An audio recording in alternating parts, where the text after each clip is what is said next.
Sunday dinners at my brother's house were never invitations. They were commands dressed as family tradition. As I pulled into Ryan's driveway, Eli sat quietly beside me, hands folded in his lap. "Do we have to go in?" he asked. "Yes," I said. "Grandma is expecting us." He nodded without looking at me. That tiny movement cut deeper than any words. We walked into the backyard.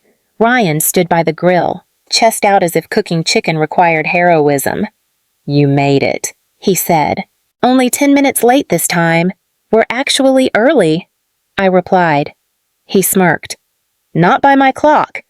My mother sat nearby, her glass of iced tea lifted like a prop in a photo she had posed for. "Megan," she said, "punctuality is a skill you could work on." Eli stepped closer to me. "Hi, Grandma." She gave him a distracted smile. "Hello, dear." Blake and 2 of his friends were kicking a ball across the yard. Eli watched them, hope flickering across his face. "You can go play," I whispered. He hesitated. "They never pass to me." "Try anyway," I said. Even as my stomach tightened, he walked toward them. Blake groaned the moment he approached. "Do not kick it wrong this time," he told Eli. "We are actually trying to play." "Blake," I said sharply. "What?" "He messes up everything." Ryan chuckled. "Boys will be boys." Jenna glanced at me with a smile that was almost sympathetic. Almost. I exhaled, steadying myself.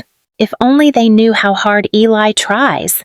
I thought, that is why I tell stories like this, so someone out there understands the quiet kind of hurt. If you are someone who listens, someone who gets it, stay with me. This is only the beginning, and this time, I promise the ending will belong to us. Blake's friends shouted across the yard, their voices sharp and competitive. Eli hovered near them, hands tucked behind his back like he was trying to disappear. "Pass it here," Blake yelled to one of the boys. Then, seeing Eli, he added louder, "Not to him. He cannot keep up." Eli froze. "Blake, I called, knock it off, he didn't even turn around. I am not being mean. I am being honest." Jenna stepped onto the patio, wiping her hands on a dish towel. "They are just playing. Megan, let them sort it out." "They sort it out by excluding him," I said. "That is part of growing up," she replied lightly. "Some kids fit in, some take longer." My mother chimed in from her chair. "Eli is quiet. Maybe too quiet. You never enrolled him in anything that builds confidence." "He has confidence," I said. "He just does not shout over everyone." Ryan dropped a tray of buns on the table. "What is everyone arguing about now?" "Nothing," Jenna said quickly. "Megan is just a little sensitive today." I felt Eli's eyes on me. He had stopped near the steps, hovering between going back outside and staying in the doorway. "Come here, sweetheart," I said. He walked over slowly. "They do not want me to play," he whispered. Before I could answer, one of Blake's friends pushed the ball too hard. It hit the fence and bounced toward Eli. He bent to pick it up and tossed it gently to Blake. "You are supposed to kick it, not throw it," Blake snapped. "Do you not know anything?" His friend laughed. The sound sliced through the air like a blade. "Hey!" I said sharply. "Enough!" Blake shrugged. If he cannot play, he should not try. Ryan chuckled under his breath. "Let the boys toughen each other up. No harm in that. There is harm when no one stops it." I said. Jenna sighed. "Megan, you make everything bigger than it is." Eli pressed closer to me, small shoulders drawn tight. "Can we leave soon?" he whispered. "We just got here," Ryan said. "Do not start this again," my mother added. "Leaving early sends the wrong message. Family shows up, family stays." I looked at Eli, then at the 3 faces watching me, Ryan's irritation, Jenna's patience-thinning smile, my mother's judgment disguised as concern. Their version of family had room for everyone except my son. and the part of me that always stayed quiet began to shift. Dinner settled into its usual rhythm. Ryan talking loudly about work, Jenna laughing on cue, my mother praising everything Ryan did as if he were the head of state rather than the head of a grill. Eli sat beside me, cutting his chicken into tiny, careful pieces. "So, Eli," my mother said, as if she were suddenly reminded he existed. "How is school?" He looked up. "Good. I like reading." "That is nice," she said, already turning back toward Ryan. "So, this promotion." Her voice faded as Eli's shoulders fell. I slid a hand across his back. He gave me a small, tired smile. After dinner, the boys ran outside again. Eli lingered near the table. "You can go out if you want." I told him. He shook his head. "They do not want me there." Jenna overheard. "He needs thicker skin," she said softly. "Blake never let kids push him around." "Blake is the one doing the pushing," I said. My mother clicked her tongue. "You coddle him." "Megan, he needs structure, discipline. Boys need to toughen up. Eli is fine as he is." I said. "Not every boy has to shout to matter." Ryan stepped onto the patio, wiping his hands. "What now? Megan thinks Blake is being too hard on Eli," Jenna said. Ryan scoffed. "Boys tease. It is normal. If Eli cannot handle it, maybe he needs." He stopped when we all heard it, a sharp thump against the fence. Blake had kicked the ball too hard again, and it bounced near Eli, who had reluctantly wandered out to watch. Blake barked. "Get it!" Eli picked up the ball and tossed it back. "You are supposed to kick it, not throw it," Blake snapped. "Are you slow or something?" His friends laughed. "Blake," I shouted. He rolled his eyes. "What?" "He does not know anything." Eli's face flushed. He turned away and walked back inside, wiping his eyes quickly with the sleeve of his hoodie. My mother shook her head. "See? Too sensitive." Eli stepped into the doorway and whispered, "Mom, can we go home?" His voice trembled, and for the first time all evening, something in me shifted from hurt to anger, quiet, steady, and impossible to swallow back down. Eli's voice was barely a whisper, but it cut deeper than anything Blake had said all night. "Mom, can we please go home?" I touched his shoulder. "Go grab your jacket." Before he could move, my mother spoke sharply. "You are leaving. It is not even 7. We have school tomorrow," I said. Ryan stepped out from the living room. "Come on. Megan, you do this every time something small upsets you." "Small." My voice cracked. Blake humiliated him. Twice. "It is normal," Jenna said. "Kids tease. Kids toughen up." "That is not teasing," I said. "It is bullying."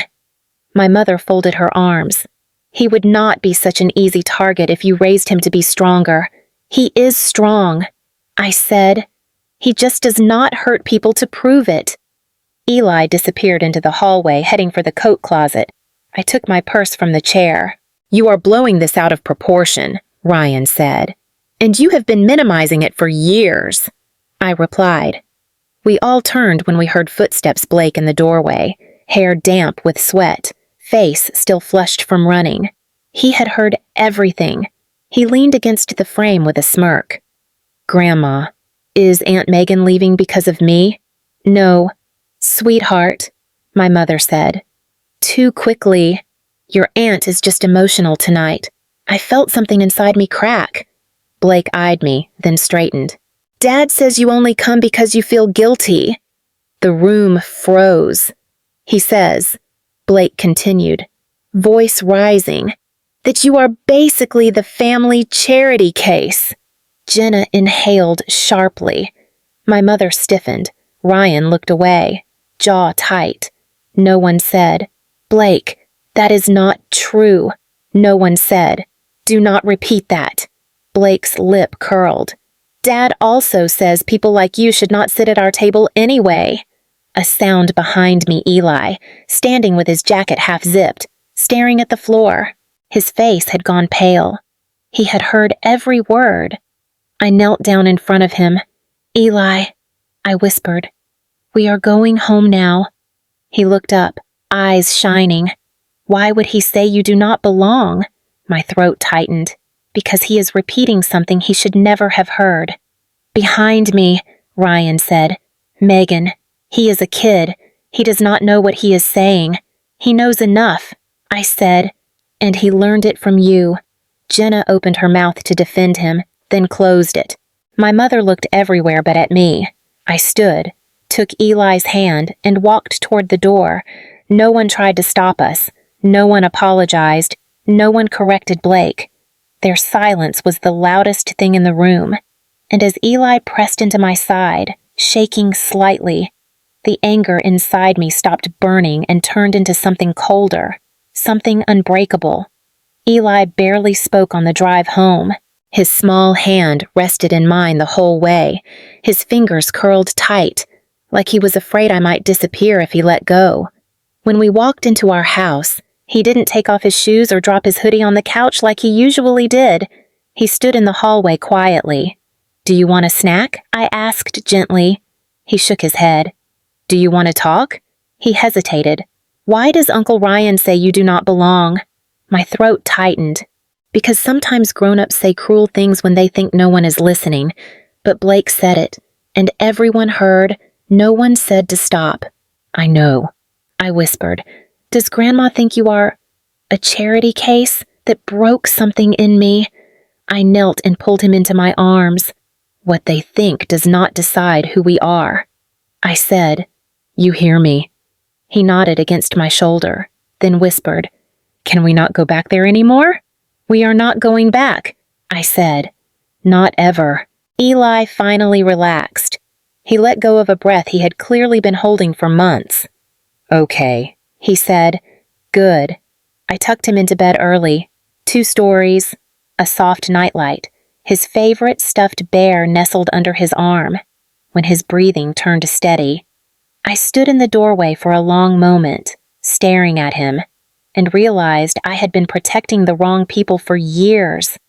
I closed his door softly and walked to the living room. My phone buzzed, a text from my mother. Reminder, monthly transfer is due today. No mention of what happened. No mention of Blake's words. No apology. Just the money. I stared at the screen, then typed back 2 words. Not anymore. I opened my banking app. For 5 years straight, I had transferred $1,950 every month to my mother, money she said she needed for a little while after retiring early. A little while had become 60 payments, a total of nearly $120,000. And tonight, she had sat silent while her grandson humiliated me. I canceled the automatic transfer. The confirmation popped up on my screen like a door closing. Then I grabbed my laptop and opened a blank document. Line by line, I listed everything I had paid: Medicare supplement premiums, prescription costs, grocery deliveries, phone bills, car insurance, copays, utility assistance, the emergency dental work, the hearing aids, the new fridge for her guest house, the half of Ryan's garage renovation she had promised to pay back someday. Each entry was a piece of myself I had handed over because I thought family meant sacrifice. By the time I reached the last line, my hands were shaking not with regret, but with clarity. For the first time in years, the numbers finally told the truth. By morning, the document sat on my desktop like a weight that finally had a name. 5 years, 60 transfers, nearly $120,000, all of it unquestioned, unacknowledged, and utterly expected. I took a steady breath and opened a new email to Ryan, Jenna, Kevin, Marjorie. Subject line: Financial Support Summary, 2019 through 2024. I attached the document and typed, effective immediately. All financial support ends. Automatic transfers have been canceled. I am removing myself as medical guarantor within 30 days. I am withdrawing from all co-signed responsibilities. Mother's income is sufficient for her actual expenses. This decision is final. I hit send, 8:15 in the morning. By 8:40, my phone started buzzing. Ryan first. Ryan, what the hell is this? Call me. Jenna, your email is dramatic. Fix this before you make Mom panic. Mom, we need to talk immediately. Kevin, you have lost your mind. Call me now. I let every call ring through. At 9:30, Kevin called again. And this time I answered. He didn't bother with a greeting. Megan, have you completely lost it? You cannot just cut Mom off. I did not cut her off. I said calmly. I stopped paying for a lifestyle she does not need. She cannot survive on her own income. She has $1,720 coming in every month. I said, her actual expenses are around $1,600. She will be fine. That is not the point. He snapped. Family helps family. I helped for 5 years. Because you could. He shot back. And because no one else did. I said. He went quiet. I continued. Blake called me a charity case last night. Ryan told him that. Mom heard him. No one corrected him. No one even flinched. Kevin exhaled sharply. He is 13, and old enough to know cruelty when he practices it. More silence. Then, quietly, Mom is crying. She did not cry when her grandson insulted me. She did not cry when Eli asked why no one defended me. Kevin's voice cracked. You are blowing this up. Maybe, I said. Or maybe I have finally stopped letting you all shrink me down to something easy to dismiss. He didn't answer. I ended the call. By noon, the group chat exploded with frantic messages, accusations, pleading, guilt. But not one person said the words I had waited years to hear. We were wrong. The silence around that truth grew louder than any phone could ring. By Tuesday morning, the calls were no longer frantic, they were strategic. Ryan tried first. He showed up on my porch without warning, as if authority traveled with him. Megan, he said, hands on his hips, we need to talk about this like adults. I am an adult, I replied. That is why I sent the email. He exhaled hard. You blindsided us. You humiliated my son, I said, and taught yours to humiliate me. Ryan's jaw tightened. Blake repeated something he overheard. Kids do that. He repeated it proudly. I said, because he believed it. He is 13. Ryan snapped. He does not understand the weight of words. He understood enough to aim them at me. I said, and enough to enjoy doing it. He looked away for a moment. Mom is panicking. She depends on that money. She depends because you all encouraged her not to manage her own finances. I said, but the numbers are clear. She can cover her expenses. Ryan's voice rose. You are punishing her. I am stopping, I said, after 5 years of carrying what should have been shared. His mouth opened, then closed again. He had no argument for that. Jenna appeared behind him, arms folded across her chest. Megan, she said softly, the timing is horrible. Mom is devastated. You could have talked to us before making such a drastic decision. I tried talking for years. I said, all of you dismissed me, and last night you dismissed my child. That was not intentional. Jenna insisted. You smiled, I said. When Blake insulted Eli, you smiled. A flash of guilt broke across her face, then vanished. You are being unfair, she whispered. No, I said. I am being done. Ryan stepped closer. If Mom loses her car because you pull out of the cosign, she barely drives, I said. And she can refinance. If she cannot, then she will adjust. This is cruel, Jenna said. This is consequences, I replied. They stared at me, stunned that I did not bend. Ryan finally asked, What do you want from us?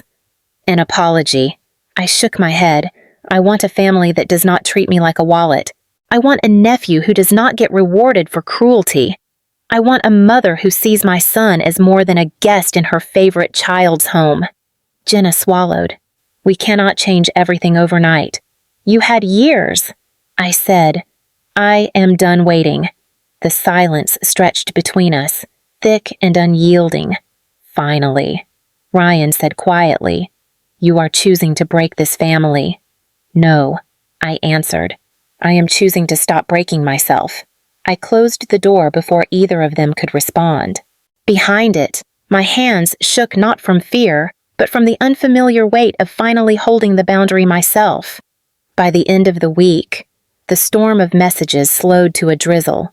No apologies, no accountability, just exhaustion disguised as silence. Saturday night, Eli brushed his teeth and looked at me through the mirror. "Are we going tomorrow?" he asked. "To Ryan's, no," I said. "We are done with those dinners." He nodded slowly, letting the truth settle. "Can we have our own dinner then?" His voice carried a fragile kind of hope. "Yes," I said. "Anything you want." "Pizza," he said instantly, like he had been saving the answer. "Pizza it is." The next day felt like breathing after being underwater too long. No rushing, no rehearsing polite responses, no preparing Eli for the ways he might be ignored. We sat on the living room floor with a box of pepperoni slices. Eli bounced slightly as he chose a movie. "This one," he said, holding up his favorite animated film. "We have not watched it in forever." "Perfect." Halfway through the movie, he leaned against me, warm and quiet. "Mom," he murmured. "Yeah. Do you think Blake will be mad? We did not go?" I brushed his hair back. "Maybe. But his feelings are his job, not ours." He nodded. "I like it better here. I do too." He hesitated, then said softly, "You smiled today. You did not smile last Sunday." I felt my chest tighten. "I know. And no one called me weird," he whispered, almost surprised. "No one ever should." He let out a long breath, the kind kids only release when they finally feel safe. "Can we do this every Sunday?" "Yes," I said. "Every single one." He leaned into me again, relaxed and content in a way I had not seen in a long time. The afternoon passed with board games and bad jokes and a blanket fort that kept collapsing because Eli was laughing too hard to hold the pillows steady. For once, the house felt like ours, free from judgment, free from comparison, free from the shadows of people who claimed to love us while dimming us down. When I tucked him into bed that night, he smiled and whispered, "Today was the best Sunday." It was the first time I agreed without hesitation. Monday morning arrived quietly, the kind of quiet that feels earned. I poured Eli's cereal while he hummed to himself, tapping his spoon against the bowl. He had slept deeply. So had I. On the drive to school, he looked out the window, then said, "Mom, I did not think about last Sunday at all." "That is good," I said. "You do not have to think about any of it anymore." He smiled, soft and relieved. "Can we do pizza again next week? We can do whatever makes you happy." After dropping him off, I finally checked my phone. For the first time in days, there were no new messages, no guilt texts, no demands, no accusations. Just silence, real silence, not the heavy kind I used to live under. They had figured out how to live without my money. I sat in my parked car, letting the realization settle. For 5 long years, I had believed their needs came before my boundaries. I believed being a good daughter meant disappearing a little at a time. I believed staying quiet kept the peace. But the peace had never belonged to me. My phone buzzed once a notification from the budgeting app I had ignored for years. "Your monthly transfer is no longer scheduled." A simple message, but it felt like a door unlocking. That afternoon, when I picked up Eli from school, he ran toward me with a grin so wide it made my throat tighten. "Today was great," he said. "I forgot all about Blake. That is the point." I told him, "We get to build a life where you feel safe." We walked back to the car together, sunlight hitting his face just right. He looked lighter, braver, more himself. And if you have ever found yourself holding a boundary you were afraid to set, or protecting someone small who trusted you completely, stay with this story. You are not alone in choosing peace over obligation. Eli squeezed my hand. "Mom," he said softly, "I like our Sundays better." "So do I whispered, and for the first time in years, I truly meant it.